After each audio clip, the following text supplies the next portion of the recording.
Let's create with you an amazing combo, tart and choux in one dessert, and it's gonna be lemon flavor. So after you made the dough, you need to roll it in between two parchment papers and refrigerate. You can put it in the chiller or in the freezer, wherever you have space, until it hardens. Only after that you can cut the necessary circles for your molds. I'm using Silica Mart tart molds, 8 centimeters in diameter. You will see all the details in the description box. So first of all, we create circles and we place it. Also pay attention that I'm doing it on a perforated silicone mat, and after that we can cut the lines. You can cut a little bit taller than your mold and place it inside. Crucial moment how to work with the sablé dough. You need to have a certain degree in the kitchen. It needs to be cold, because if it's gonna be too hot, your dough will melt and you won't be able to do anything. After you placed and made all your molds, you need to put it in the freezer. You see, after the freezer, you can finish your tarts by removing the excess using the knife. All these pieces of the dough excess, you can roll it and roll it between papers and use it for baking again. Now, this is the choux. So I made the choux, or we call it eclair dough, and I'm piping. Try to make approximately 2.5 centimeters, quite small circles, because we need to fit it within our tart. So pipe and then proceed with the craquelin. Also is frozen, and you can take a cookie cutter that is the same size or a little bit smaller than your choux, cut and place on top. Don't press too much, just slightly press on top. Place your circle that you rolled approximately 2 millimeters. You can color it. I added food coloring yellow because my tart will have lemon flavor, so I wanted to showcase it with the yellow color. And this is what we have after we oven baked it for approximately 50 minutes. These beautiful pieces we have. Now, this is a frangipane cream, which is an oven baked cream. It can be with almond powder, with hazelnut, any nut flour can go here. Here I used almond flour. So after I baked my tarts for first 10 minutes, I removed it from the oven and I'm piping my ready cream, and it goes back to the oven for another 10 minutes. This is right after the oven. You can see how it raised, and this is how you see it now. It's after the tarts cool down completely. I can remove the mold and my tarts are ready.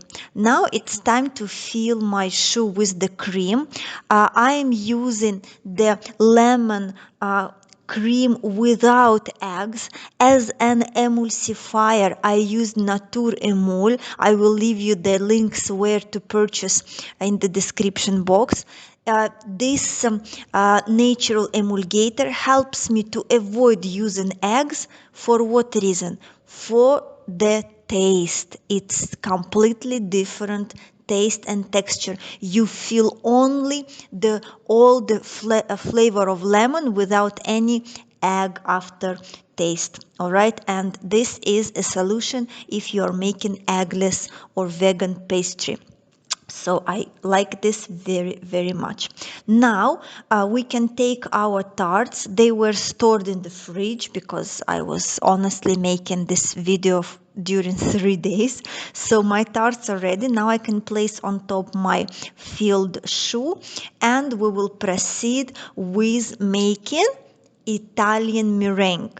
The key in meringue, the key preparation in pastry that you should know by heart. So here what we have, we're cooking the syrup, and thermometer is very important. I will also leave the link which one I recommend.